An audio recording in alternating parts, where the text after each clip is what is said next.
ఆ విధంగా ప్రేమ పేరుతో సరస్వతిని ట్రాప్ చేసిన వెంకటేష్ అనబడే మిస్టర్ వి 75,000 కట్నం తీసుకున్నాడట. ఆ తర్వాత కలకత్తా వెళ్లి కారు యాక్సిడెంట్లో చచ్చిపోయినట్టుగా ఆధారాలు సృష్టించి మాయమయ్యాడట. పాపం సరస్వతి తల్లిదండ్రుల్ని చూస్తుంటే ఎప్పుడూ నవ్వుతూ నవ్విస్తూ ఉండే నాకే కళ్ళ వెంట నీళ్లు తిరిగాయి. రాజు, ఖమ్మంలో నువ్వు ఎంక్వైరీ చేసి వచ్చిన సరస్వతి కథలోను, ఝాన్సీ చెప్పిన రాజేశ్వరి కథలో కూడా ఆ మిస్టర్ వి తన పెళ్లి ఫోటోలు గుర్తులు లేకుండా జాగ్రత్త పడ్డాడనమాట. అవును, అంతేకాదు తనకి ఎవరూ లేరని తెలివిగా నమ్మి దాంతో అతని గురించి తెలుసుకోవడానికి ఒక్క ఆధారం కూడా లేదు. ఉంది. వాడి గురించి ఆరా తీయడానికి నేను ఆధారం సంపాదించాను. ఏమిటిది? ఈ ఊరు లైబ్రరీ నుంచి మిస్టర్ వి కొన్ని పుస్తకాలు తీసుకువెళ్లి రాజేశ్వరి ఇంట్లో మర్చిపోయాడు. వీటిని రేపు లైబ్రరీకి తీసుకువెళ్లి ఎంక్వైరీ చేస్తే వాడి గురించి ఏమైనా విషయాలు తెలియచేమో. నా ఉద్దేశం అనవసర శ్రమ, ప్రయోజనం ఉండదు. అలా ఎందుకు అనుకోవాలి? ఒక్క పాయింట్ దొరికినా మంచిదే కదా. ఛాన్సీ, please try. Wish you best of luck. రిజిస్టర్లో ఆయన పేరు అడ్రస్ చెప్పగలరా? వారెవరో తెలియకుండా మీరు వారి బుక్స్ ఎలా తేగలిగారు? ఎలా తెస్తేనేవండి, కొంచెం చూసి చెప్పండి సార్.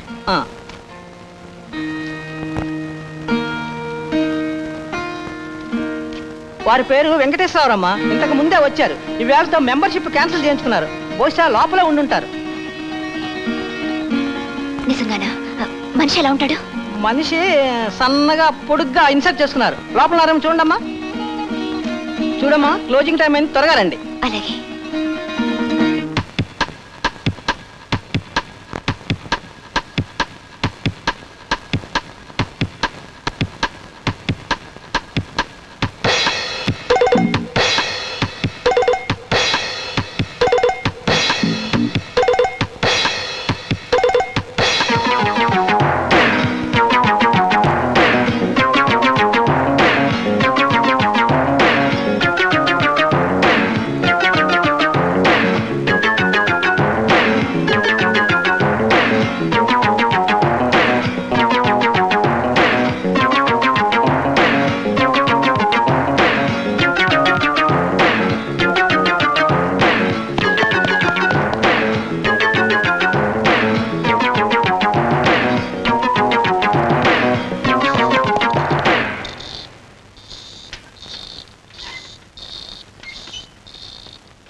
ఎవరిది?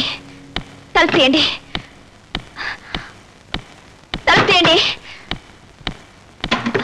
తలుపు తీయండి, తలుపు తీయండి, తలుపు తీయండి, తలుపు తీయండి. ఝాన్సీ గారు, ఝాన్సీ గారు, ఏం జరిగిందండి? వాడు వాడు మిస్టర్ వి నన్ను భయపెట్టి నా ప్రాణాలు తీయాలని.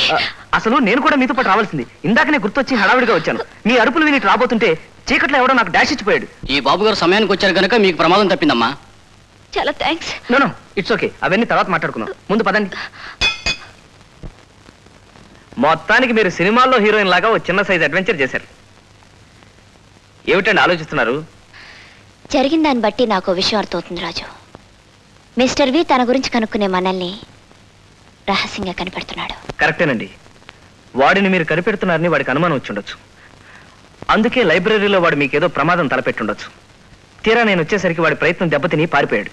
ఎనీహౌ వన్స్ అగైన్ థ్యాంక్స్ రాజు. అది సరే, ఇక ఈ విషయాలన్నీ మర్చిపోయి రిలాక్స్ అవ్వండి. నేను వస్తాను. రిలాక్స్ అయ్యేటట్టు ఒక జోక్ గాని క్విజ్ గాని చెప్పండి. సరే, ఆల్ రైట్. మీ చేత ఎరుపు అనే మాట అనిపిస్తాను. సరే చూద్దాం. నేను ఆ మాట చచ్చినా అన్నం. సరే, వెళ్ళకూడదు ఏ రంగు? తెలుపు. చీకటిదే రంగు? నలుపు. మరి ఆకాశాన్ని? నీలం. చూసారా, మీ చేత నీలం అనిపిస్తానని అనిపించాను. ఏయ్, మీరు అనిపిస్తానది నీలం కాదు, ఎరుపు. అదిగో ఎరుపు అనేసరిగా వస్తా.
ఎవరు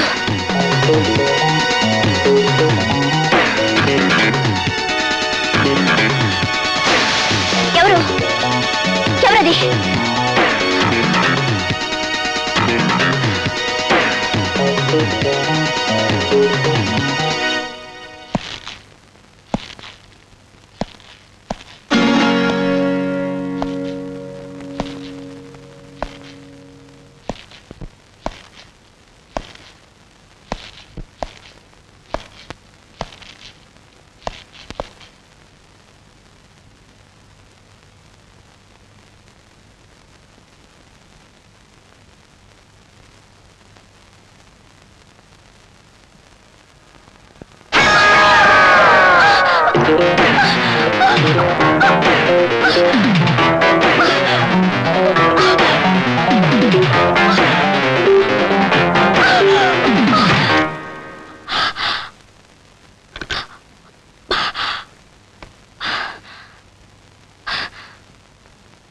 అయ్యా అయ్యా ఇన్స్పెక్టర్ గారు నమస్కారం. అందరికీ నా నమస్కారం. మళ్ళీ గర్గచలం గారు మీరా?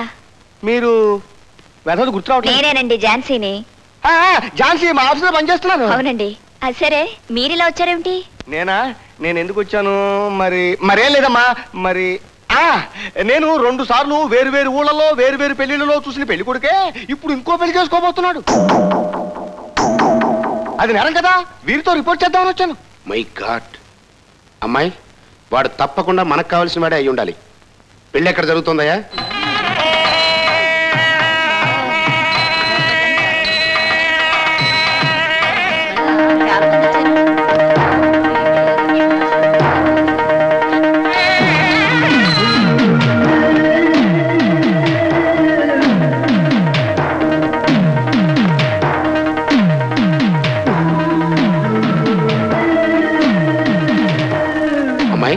వాడు పారిపోయినట్టున్నాడు.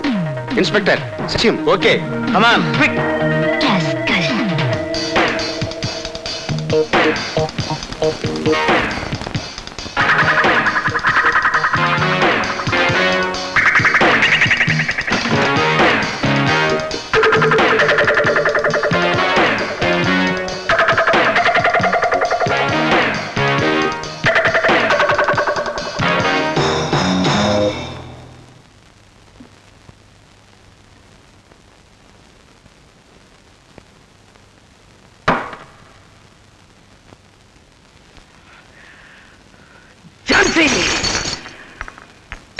చట్టంలాగా చేతగాని ఆడవాళ్లలాగా నువ్వు నన్నేం చెయ్యవలే అనుకున్నాను.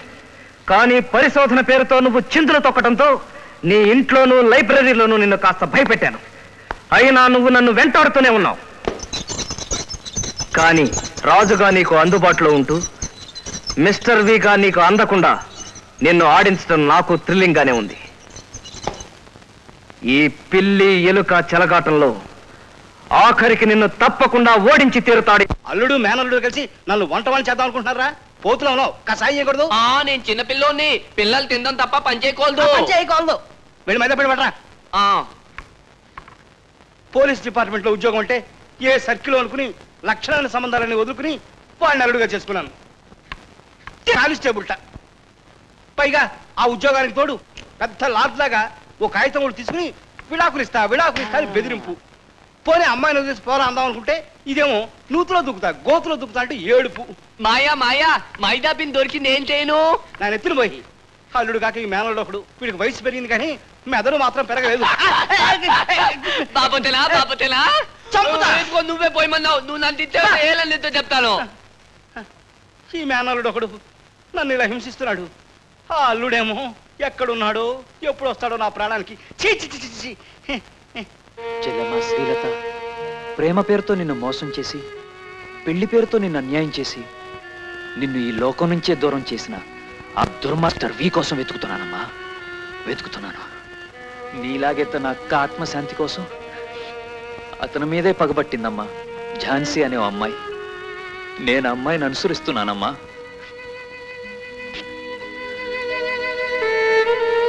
వాడి జాడ ఆమెకు తెలిసినా ఆమె కారణంగా నాకు తెలిసినా నేను వాణ్ణి చట్టానికి పట్టివ్వను. నా చేతులతో వాణ్ణి అంతం చేసి నా పగ తీర్చుకుంటాను చెల్లెమ్మా, నా పగ తీర్చుకుంటాను. రాజుగారు, రాజుగారు, ఏమన్నా ఇక్కడ మీరు క్యాంప్ నుంచి ఎప్పుడొచ్చారు? ఈరోజు పొద్దునే. కూర్చోండి. అన్నట్టు మీకు కొత్త క్వశ్చన్ కొడతాను. ఒక గవర్నమెంట్ ఆఫీసులో 12 మంది పనిచేస్తున్నారు.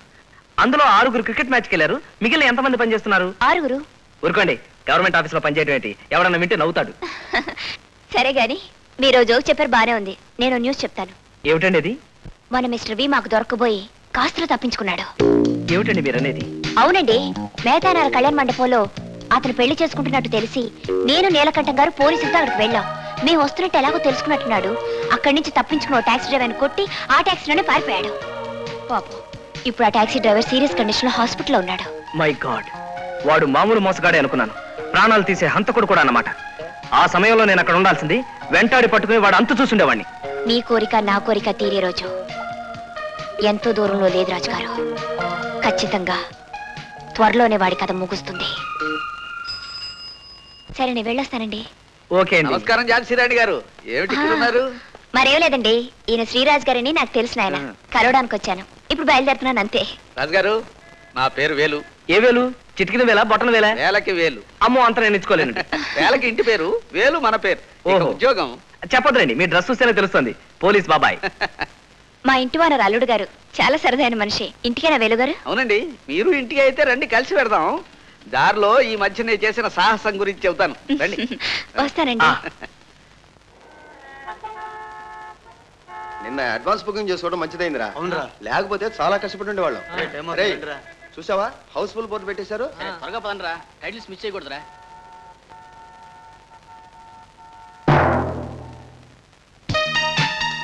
చూడాలనుకున్న సినిమా చూడలేకపోతున్నందుకు ఫీల్ అవుతున్నట్టుగా మీ ఫేస్ చూస్తేనే తెలుస్తోంది.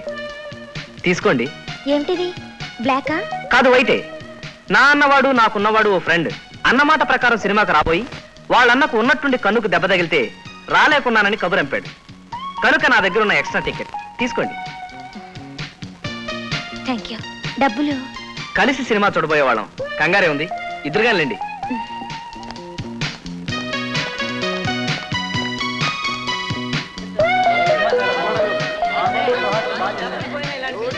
ఎలా ఉంది సినిమా? బాగుంది.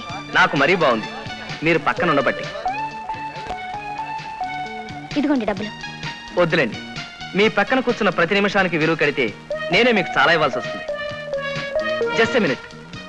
నా పేరు విఠల్, బిఏ చదివాను, బ్యాచిలర్ని. మరి మీ పేరు? చెప్పాల్సిన అవసరం నాకు లేదు. తెలుసుకోవాలని ఆశ నాకుంది. అయితే తెలుసుకోండి.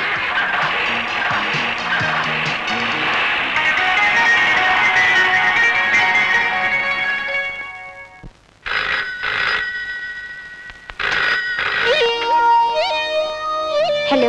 హలో, నేను విఠల్, బిఏ బ్యాచిలర్ని. మీ పేరు రాధ, మీరు లాయర్ జగన్నాథం గారి ఏకైక కూతురు. చూసారా ఎలా కనిపెట్టేశాను? కంగ్రాట్స్. నా ప్రతిభకు గుర్తుగా రేపు సాయంకాలం మీరు లవర్స్ పార్క్ రావాలి. నాకు మిమ్మల్ని చూడాలనుంది. సారీ, నేను రాను.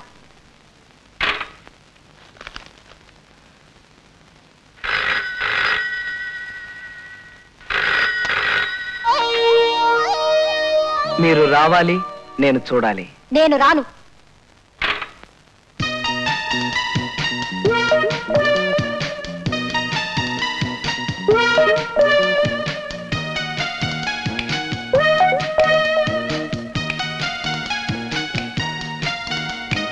పోస్ట్.